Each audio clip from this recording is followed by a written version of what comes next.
pickups who could win you title. We're about to hit the home stretch of the 2017 fantasy football season, with Week 11 on the horizon. We're in the last group of byes, and if you're in a league with 3 weeks of playoffs, time is running out. So here's a list of some under-the-radar names that might help you grab that final playoff spot, to cement your place at the top of the standings, or to prepare you for a postseason run. This is specifically for a team that's doing really well and has a bench spot or two to spare thanks to bye weeks ending. If you own Le'Veon Bell, go get James Conner. If you've got Melvin Gordon, pick up Austin Ekeler, Kareem Hunt, Charcandrick West. You get the idea.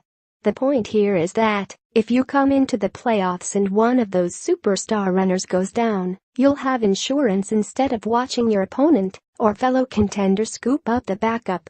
Or, heck, even if you don't own one of the big names, it'd be wise to grab a handcuff or two now.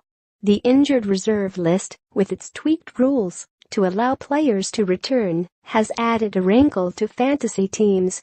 Smart owners have already picked up names like Browns wideout Corey Coleman and Ravens running back Danny Woodhead.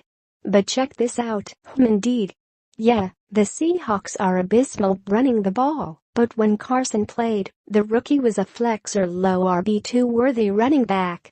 Maybe you wouldn't trust him in a playoff game, but this could be a sneaky name to pick up in deep leagues.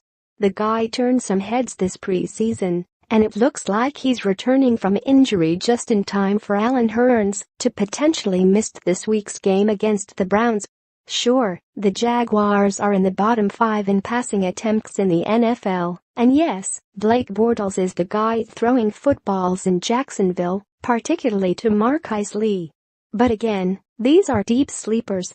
EPA Eric S. Lesser or Gex MIT ELX03 Darren McFadden isn't the third down back with Ezekiel Elliott suspended, it's this guy.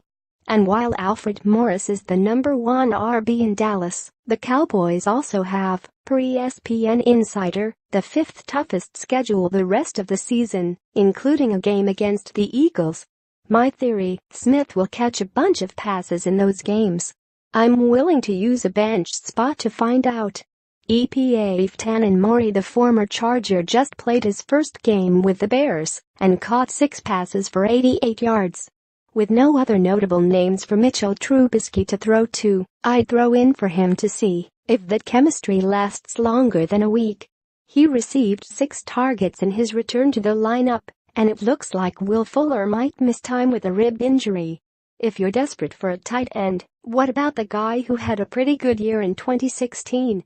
Tom Savage isn't a factor. Let's all remember that Brock Osweiler was throwing him the ball last season,